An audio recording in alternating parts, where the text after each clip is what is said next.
New Thought Media Network. We are a global broadcast network of positive music, media, and entertainment, inspiring humanity's evolution along the journey of enlightenment and creating a world of love, peace, empowerment, and prosperity for all. New Thought Media Network. Positively inspiring.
And hello, dear ones. Dr. Robert with you here on a Saturday morning. It is 9 o'clock on the Mountain Time Zone, and that means it's time for our Science of Mind and Spirit conversation series.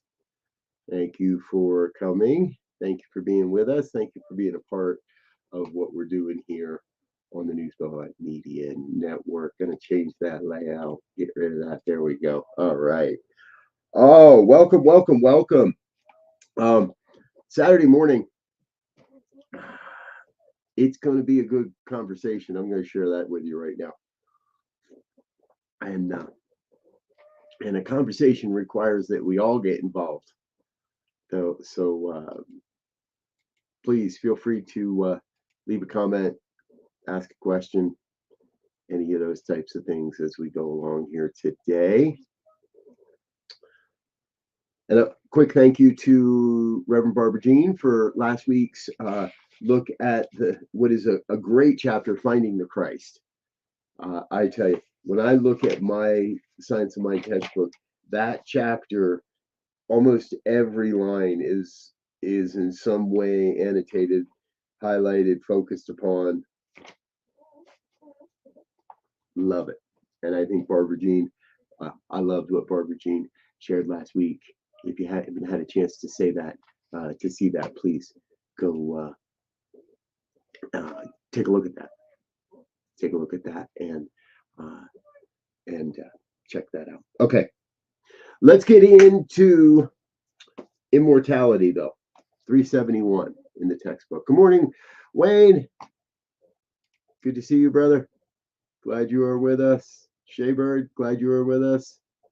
Anyone else out there that's watching, please feel free to chat along, chime along, drop a comment as you see fit, as you decide it might work for you. There we are. There's our chapter for the week, immortality. Immortality. What a cool thing. All right. So let's dig right in. Again, page 371. To most of us, immortality means that we shall persist after the existence of physical death, retaining a full recognition of ourselves and having the ability to recognize others. If our full capacities go with us beyond the grave, we must be able to think consciously, to will, to know, and to be known, to communicate and receive communications. We must be able to see and be seen, to understand and to be understood.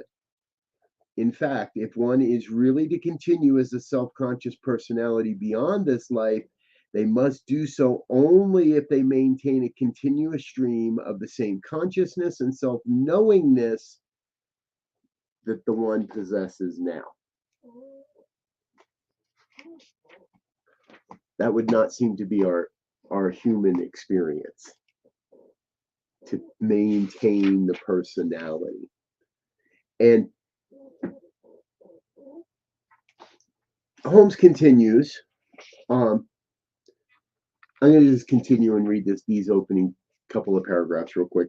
Personal identity, of course, postulates memory, which binds into one sequence the old life and the new. That means one must carry with them, after the experience of physical death, a complete remembrance, for it is this alone that we must look for the link which binds one event to another, making life a continuous stream of self-conscious expression. Remember, Holmes is saying that if life is immortal in the way most people think about it, then it would have to include a continuous stream of our consciousness. To suppose that man can forget and still maintain a self-conscious identity is to suppose that one could cut off their entire past without destroying the logical sequence of personality. I think you probably see where he's going here. Remember, remembrance alone guarantees personality.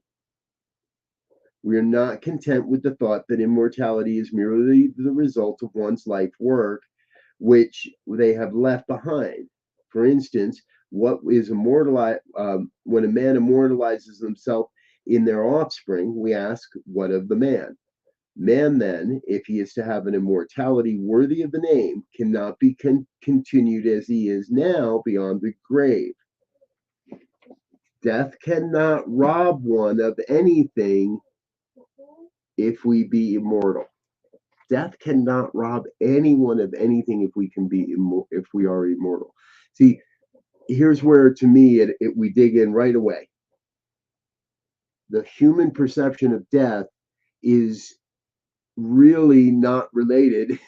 We relate it, but the human perception of death is not the divine perception of immortality. We have, I think, as humans, we have a lousy definition of immortality. And in this chapter, Holmes uses a lot of the language that uses the word man, where what he really means is human, and not the use of the word man as gender, but as species. I will do my best to translate that as we go today. Okay, so where do we come from?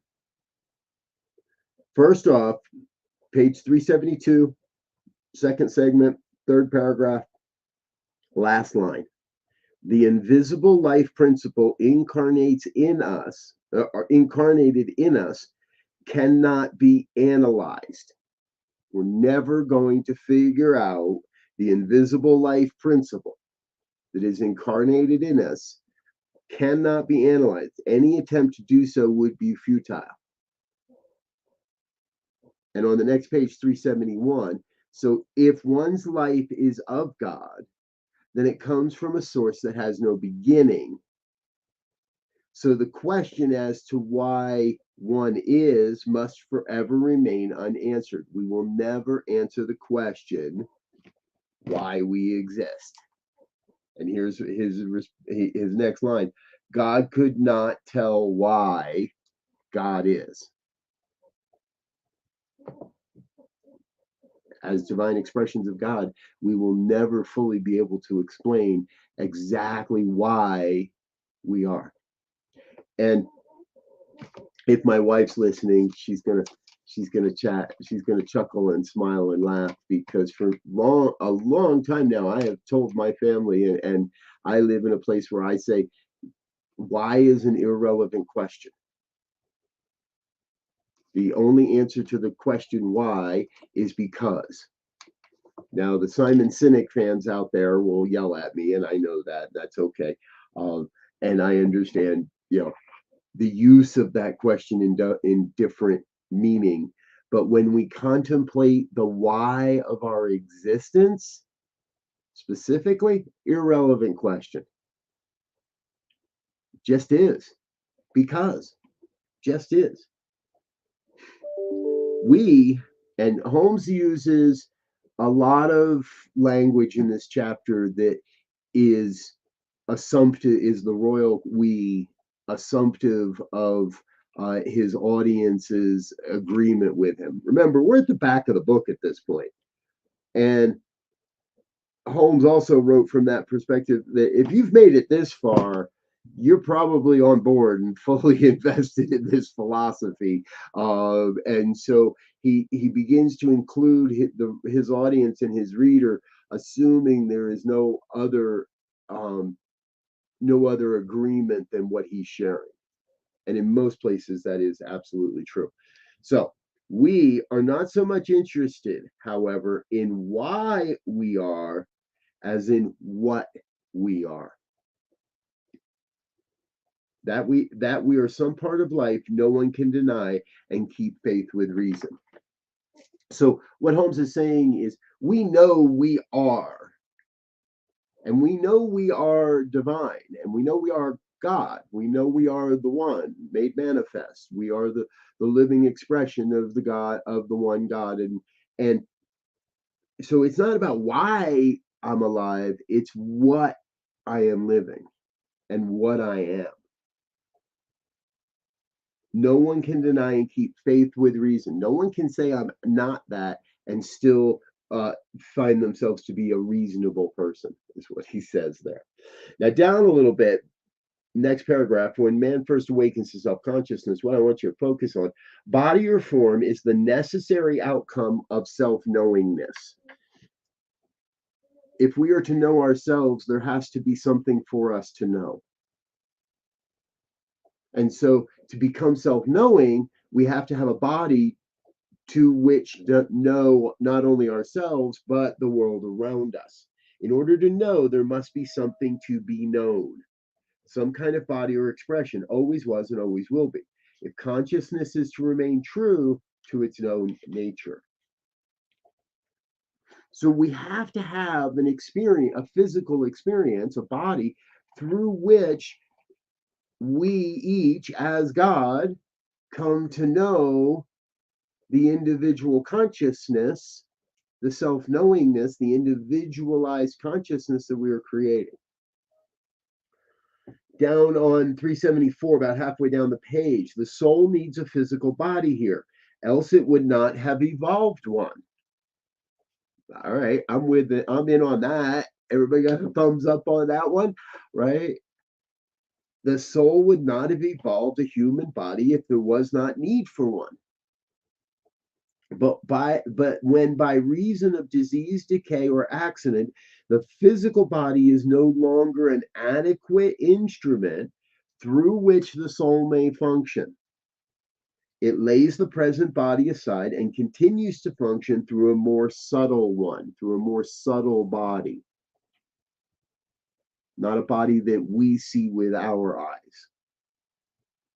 Although some, we will talk a little later, we do see spirit. The soul needs a physical body here, else it would not have evolved one. When by reason of disease, decay, or accident, the physical body is no longer an adequate instrument through which the soul may function, it lays the present body aside and continues to function through a more subtle one. Page 375. If the soul can create and sustain a body here, there is no reason to deny its ability to create and sustain one hereafter. You with me? You with him? You with Holmes here? Remember, Holmes always balances that deep mystical spiritual knowing with some basis in spirit in science, in logic, in a logical linear fashion. If the soul creates our body to thereby to experience it, it has to have a vehicle to be known. And when it does, it also then proves that the soul has the ability to do that. And when we pass from this plane of existence into the greater dimensions of livingness, I believe they're greater at least, as we move into those greater dimensions, the soul has the ability and the right resources and the necessity, and when there's a necessity, to put on a new body. Down a little farther on 375, again, Holmes gets into the science of ether. and how ether makes this all possible. But the important line is, if instinctive man has molded the outer body in form, why should it not mold the inner one into a definite form? And what Holmes is about to launch into, and it gets pretty heady. There's a lot in here that I'm not going to read.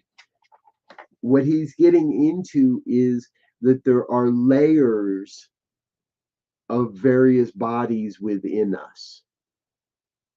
And they're not taking form in this plane. Now, in my mind, Eckhart Tolle has made this more popular in the last decade or so with his body, his work, and his focus on, quote, the pain body. You hear a lot of people around this organization talk about not only our physical body, but our spiritual body, our mental body, and our emotional body. Four primary bodies of who we are: our physical, our spiritual, our mental, and our emotional. Tolle came in and said, well, and we also have this pain body. Now, I don't deny that, but I don't believe the pain body has to go with us, or is part of that continuation. I think my feeling is the pain body is a combination of the mental and emotional that has taken form in the temple, in the form that the soul has created. And we don't have to allow that, but when we do, much like Michael Singer talks about, when we do allow those vibrations to take form, to take mass, to become matter within us, when we make those things matter, then the physical body is impacted. We've created that experience. So if instinctive man has molded the outer body to form, why should it not mold the inner one as well? And that is, to me, where we take the philosophy of the science of mind and turn it into the faith of the science of mind. I don't know how long you've been around this movement. I've been here 20 years, a little more. And I've heard a lot of affirmations in that time. I am whole, happy, healthy, well, and what I have heard so many, and I've heard so many people argue that affirmations don't work. But here's the truth, folks. The simplest of affirmation works if you work it, if you actually practice, if you stay in that belief pattern that says, yes, this is possible, and it matters not how long it takes, because we are living beyond the divine time. Our soul is on a journey through divine time, and we are here in this human time, bringing little nuggets of that into our experience. And we have to, I think, well, all right, we don't have to, because there's plenty of people out there that don't. But when you consciously focus on creating an inner body that is healthy, that is affirmative, that lives in positivity, that casts aside the belief in sin, sickness, death, and death, that understands these principles, as you come to build that inner body through our faith, through creating our way of life, through our environment, we don't have to wait for the, quote, physical death to experience the glory and the beauty of our immortality. Because within the inner body, there is an inner body in there, and there is another inner body within that inner body. And we are constantly shedding one experience for a greater. And I believe that as we cultivate that inner body work, the next experience becomes greater and greater than this. And truthfully, folks, I don't know about you, but what's more magnificent than the human experience? I know sometimes it can hurt, and sometimes it's kind of weird, and sometimes we don't really understand it. But if you think of the beauty and the height, the glory, the magnificence of the human experience, what could be better? What comes next? By logic, what comes next has to be better. It cannot be hell. 376, about halfway down, middle of the second paragraph. If and Well, let's start with that paragraph. The resurrection body then will not be snatched from some cosmic shelf as the soul soars aloft. What Holmes is talking about is it's not like we die and the soul says, "Oh, I'll take that body," or "Oh, I'll take that experience," or "Oh, I'll be resurrected this way." No, the resurrection body, this is the within us, right? One of these bodies within us. The resurrection body then will not be snatched from some cosmic shelf as the soul soars aloft. It is already within, and we may be certain that it will be a fit instrument for the future unfoldment of the soul. What we have within us will be a fit future, will be a vessel through which the soul continues. If this is true, and if remembrance links events together in a conscious stream of consciousness and form, then the future body will resemble this one. Make sense? And Holmes talks about it later in this chapter. There are countless stories and examples of people seeing their relatives, their family, their loved ones that have whose soul has let go of this body and moved into a new body on a new dimension, on a different dimension, excuse me, moved into a new expression of this body in that dimension in a way that resembles this dimension. Still with me? Remember that comment box is there for questions. So, excuse me. If this is true, and if remembrance links events together in a continuous stream of consciousness and form, then the future body will resemble this one, except that it will be free from disease, old age, or whatever hinders a more complete flow of the spirit. It would seem then that we have a spiritual body now and need not die to receive one. We must remember the past and have outlived, we now remember the past and have outlived many physical bodies during this lifetime. Our soul, this isn't our soul's first go. This isn't our first rodeo. This isn't our soul's first trip around the block. Our soul has had numerous. We now remember the past and have outlived many physical bodies during this life. So it looks as if we are already immortal and need not die to have immortality. Get it? The soul never dies. There is no birth and there is no death to the soul of who we are. And our soul, it's kind of tough to gauge for most. There are plenty of people out there that have devoted their life's work to figuring these things out. There is no, it is very difficult to gauge how many lifetimes or how long or what this soul has learned and how this soul has evolved and progressed. And truthfully, if we look at what Holmes is saying in the beginning, we need not worry about any of that. We do sometimes have those glimpses and those in the dream state and in other subconscious states, subjective states, we can come to understand or have a glimpse or an idea of past lives. And that too points to the truth, to a deeper truth that the soul endures.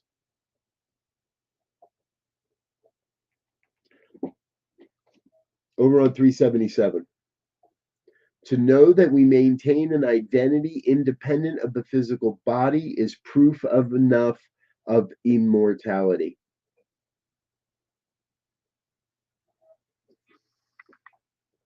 To know that we maintain an identity independent of the physical body. I highly doubt there's anyone watching this broadcast that doesn't believe in ghosts.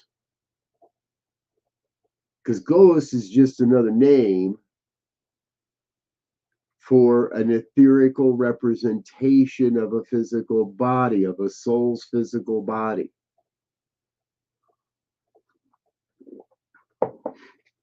When I was younger and a child, I lived in places where there were ghosts, where there were hauntings, where there were what I now understand to be souls that, for whatever reason, chose to remain close to this plane of existence, close to this dimension, and to allow themselves to and honestly, as Holmes will talk about in the next section, did the work, did the training. This is my interpretation, by the way. Did the work and did the training to learn how to communicate back to this plane of existence, and it isn't easy. So oftentimes where people have experienced ghosts or their stories of ghosts, we associate that with fear. We associate that with the ghost trying to scare us. We associate that. Well, my thought is that soul is there as a protection, as a warning, as a signpost, has given in many ways, like the Bodhisattva, has given themselves in the afterlife to be an usher for others, to be a guide for others. And what I believe is the ones that are scary are just there to make sure we don't make the same mistakes. But we also know that there are countless experiences of benevolent spirit bodies. So Holmes asks in the next section, is there spirit communication? And I want to jump all the way over to 379. If we go through every paragraph of this chapter, we'll be here till noon. So that's not going to happen. So let's jump over to page 379, second paragraph. There are thousands of cases on record where people have penetrated the veil of flesh and seen into the beyond. Near-death experience? Anybody? Don't have to have one, but if you've ever had one. There are thousands of cases on record where people have penetrated the veil of flesh and seen into the beyond. If we cannot believe the experiences of so many, how can we believe in any experience at all? Of course, there is a large field for deception, and it is not probable that all alleged communications are real. But to state positively that they are all illusions is to throw the lie in the face of human thought and say that it never sees clearly. Long-winded way of saying this stuff is true. This works. There is certainly more argument and evidence in favor of the theory of the possibility of spirit communication than against it. And so far as we are concerned, we're entirely convinced of the reality of this evidence. Again, that royal we meaning new thought, meaning the science of mind. For him, religious science of mind, whatever name we want to call it. If spirits really exist, and if we all live in one mind, and if mentality can communicate with mentality without the aid of the physical instrument, you ever just know somebody was going to call and they did? Ever think about somebody and then they called? Or think about somebody and then somebody else calls and shares a story about the person you were thinking about? We communicate all the time without physical instrument. Those that have been in a long-term romantic relationship, you know what the look is. You know what nonverbal communication looks like. Happens all the time. Uh, and so if spirit really exists, and if we all live in one mind, and if mentality can communicate with mentality without the aid of the physical instrument, then spirit communications must be possible. Since we know the above stated facts are true, we have no alternative other than to accept the conclusive evidence and to realize that while it may be difficult to communicate with the departed, it has been done. And that's the piece that I think trips up a lot of people, is it's difficult.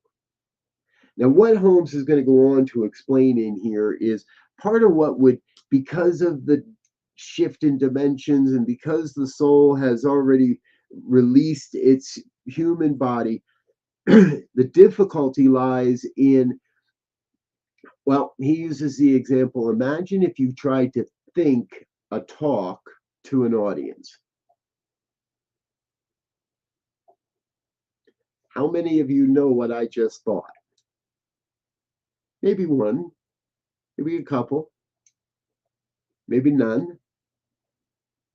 And part of what has to happen is you have to be receptive to what that thought is, and vice versa. If you're trying to communicate with a relative that has gone beyond, that relative has to have an idea that you're trying to communicate, and at that time, and that soul has to be thinking about your soul and has to be in the process of working to communicate with your soul, and a lot of things got to line up for that really to happen. And that's why it's fleeting. That's why it often may not seem real. It is quite absurd to suppose that at any time we wish, we can call anyone whom we have ever known and have them talk with us.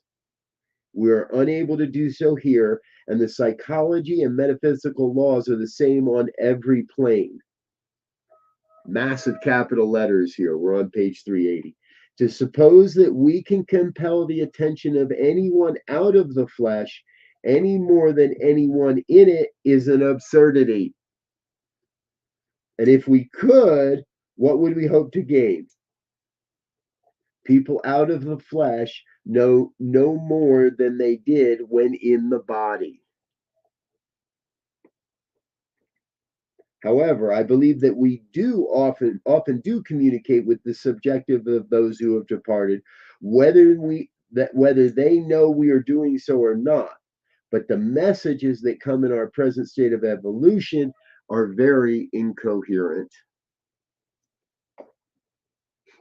We come back and part of what I love about Holmes's work is this is in direct alignment with earlier chapters and with the overall philosophy and the overall perspective of the objective and subjective consciousness, the objective form of life and the subjective form of life. And that goes all the way back to the earliest chapters in this book. If you have been with us at all this year so far, you know we talk about the objective and the subjective all the time. Let's jump over to page 381. We all have psychic capabilities, but they should never be forced. This is the second paragraph. We all have psychic capabilities, but they should never be forced, for it is only when the subjective comes to the surface, while we're in a perfectly normal state, that a normal psychic power is produced. To lose the self-consciousness in order to let the subjective come through is never good or right, or furthermore, is likely to be destructive. The psychic capacity is normal only to the extent that it can be used while in a self-conscious state. We cannot let go of ourselves in any attempt to communicate through the subjective. We have to remain self-conscious.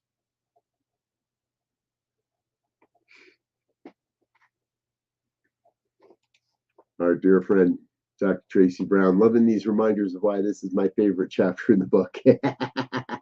Right on, Tracy. Yes, And at the rate I'm going, we might not get finished with it here. We're getting close. But it is so chock full. This is, and it's interesting because this chapter does come right before Holmes's general summary, which is the conclusion of it all. Like this is the last major sticking point that I feel Holmes had to explain, had to put into words, had to put into the teaching in order to feel complete. Because the general summary is going to wrap up and kind of be our review of everything we've done so far. So this, wow, I never thought of it that way, but I am now. Immortality would be the conclusion, the epiphany, the everything, that final piece to understanding the science of mind. Okay, we all have psychic abilities, but we should not give up our subjective. We need to stay self-conscious when doing so. Here it is. And here's the danger. To let go of the volition and choosing faculties, which alone constitute individuality, and become immersed in subjectivity is very dangerous. How often do you ever hear Holmes warn against physical danger, against even psychic danger?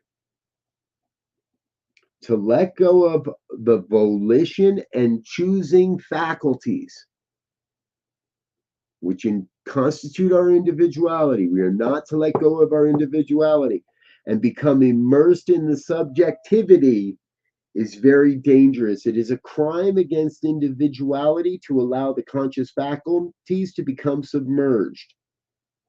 We should control the subjective and not let it control us. And the last line on that page, never let any voice speak to you unless you are in control of the situation. Now again, this isn't just, somebody in the human form. This is, we're going beyond here. Never let any voices speak to you unless you are in control of the situation. Never admit any mental impressions or images that you do not wish to receive or that you cannot receive consciously. And he even gives us a prayer here. There is no power in the flesh or out of it, but the one which can enter my consciousness.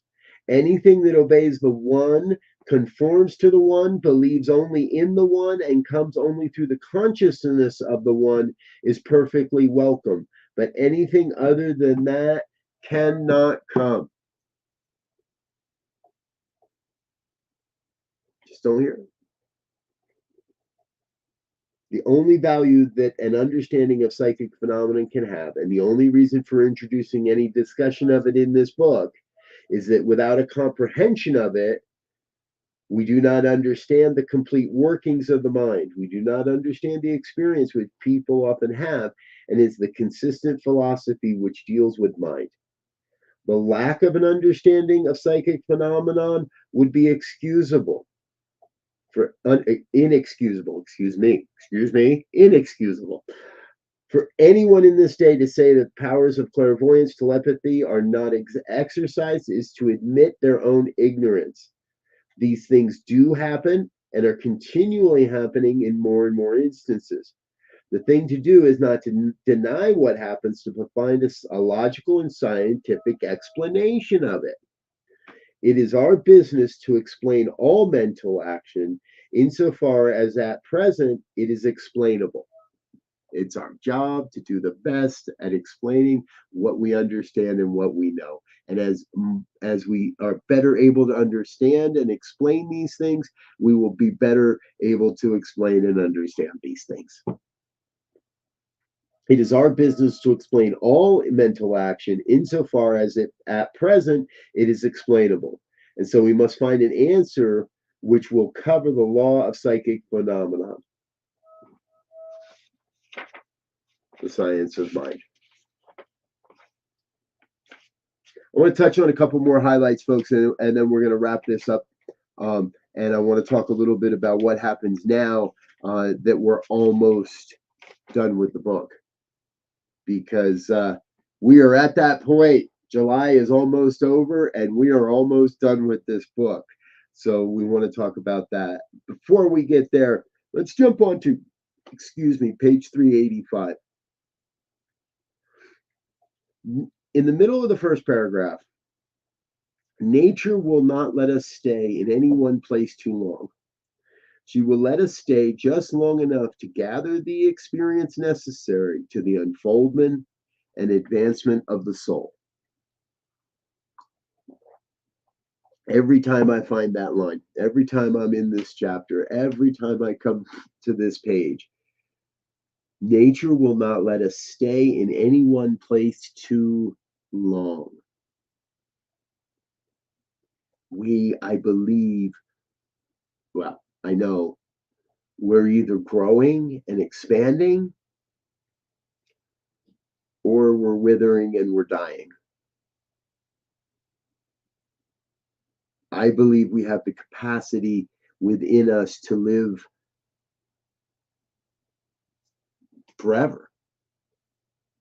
There are technologies, there are the things we put in our bodies these days are so much better than the things we used to, that we can nurture the body temple, take care of it, work to eliminate the disease, the sickness, work to eliminate the accidents that make the body temple no longer a viable vessel for our soul. But I do believe we have the opportunity and the ability to make our body an everlasting, viable vessel for our soul as well, if we follow the call of nature. Nature will not let us stay in any place too long. She will let us stay just long enough to gather the experience necessary to the unfolding and advancement of the soul. And I believe as long as this body remains a viable container, we can do that in this experience. It demands the change. This is a wise provision. For we shall stay here. For should we stay here too long, we would become too set, too rigid, too inflexible. Nature demands the change in order that we may advance. When the change comes, we should welcome it with a smile on the lips and a song in the heart. Is he talking about death? Yes. The human form of death? Yes. Could we equate this to our organizations in the world? Yes. Could we equate this to our form of governments in the world? Yes. Nature demands the change in order that we may advance. And so I believe and I trust, and I'm working as hard as I possibly can to create an inner environment, so when when it is time for this body to go and the next body to emerge, I will do so with a song in my heart and a smile on my lips. I'm not worried about sliding a motorcycle in sideways, screaming, "What a ride!" Peaceful, with a smile on my face and a song in my heart. Over on 387, the top of the page. The spiral of life is upward. Evolution carries us forward, not backward. Eternal and progressive expansion is its law, and there are no breaks in its continuity. It seems to me that our evolution is the result of an unfolding consciousness of that which already is and needs but to be realized to become a fact of everyday life.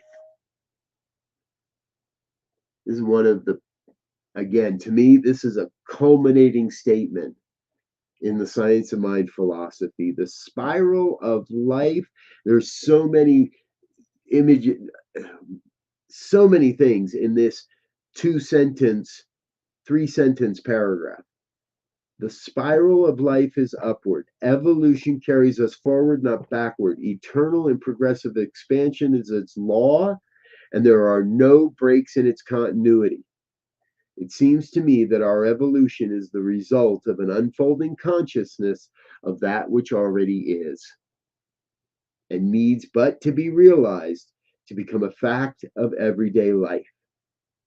I can believe in planes beyond this one without number in eternal progress.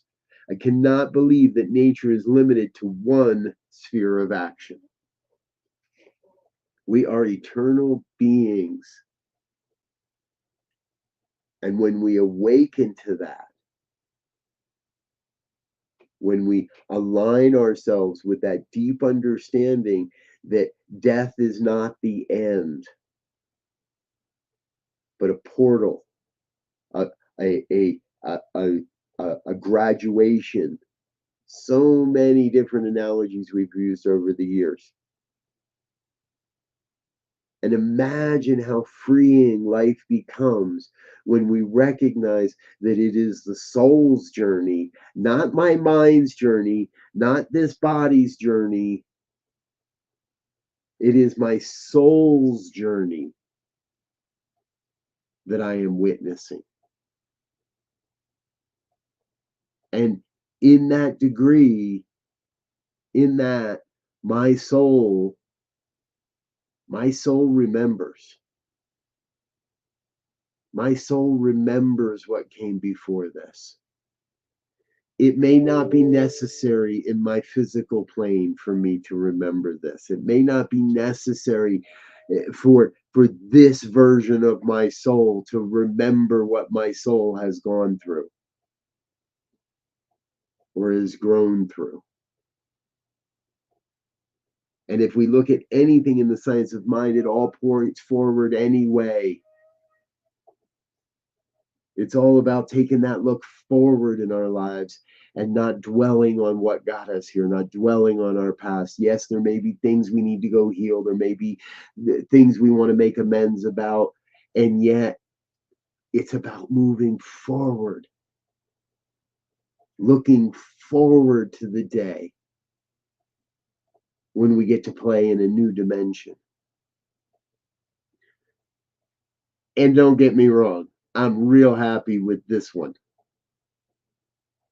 As I said earlier, the joy, the opportunity to live in a human body, the amazingness to live in a human body it's amazing. It's outrageous. It's wow.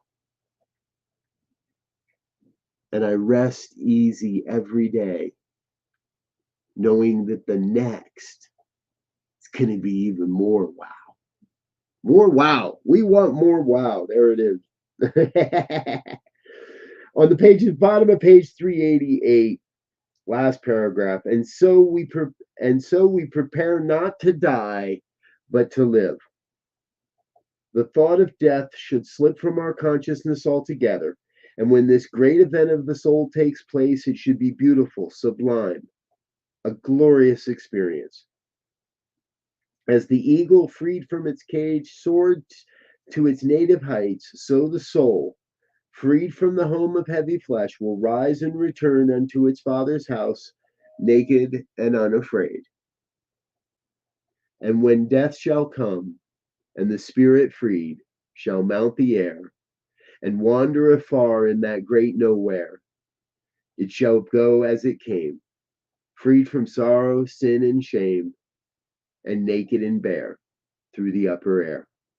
Shall go alone to that great nowhere. Hinder not its onward way, grieve not o'er its form of clay, for the spirit, freed now from clod, shall go alone to meet its God. Thank you, Rev.DR Ernest Holmes. I trust you have found value, insight, and I trust some inspiration in what we've shared here today.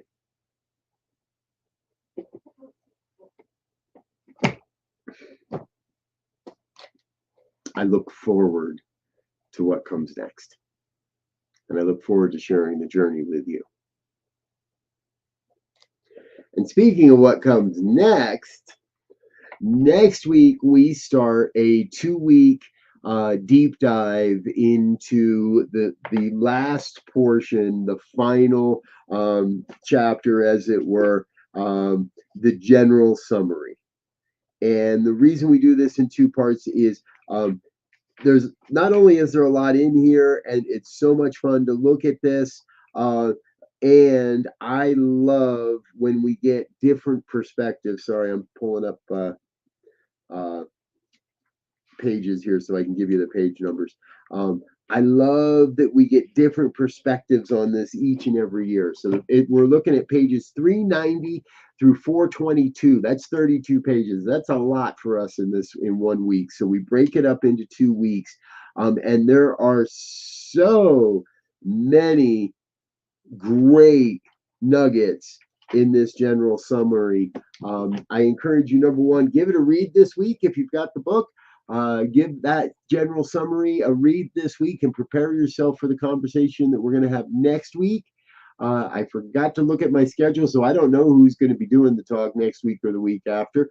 However, and you never know, it could be me. But that's okay. We'll figure that out as we go along. But somebody will be here for the next 2 Saturday mornings sharing on the general summary of this book and this teaching. As I've said here today, I now believe that immortality is the culmination.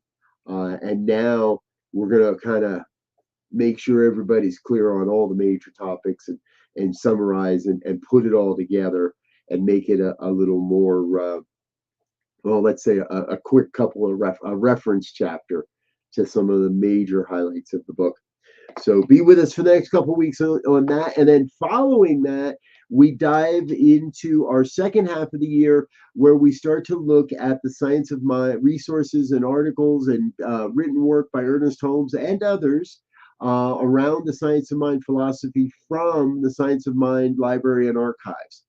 For those that don't know, the Archives has just moved to Unity Village in Lee Summit, Missouri. I actually will be in Lee Summit next week for the International New Thought Alliance Congress, and hope to drop by and visit our friends at the Archives and the library.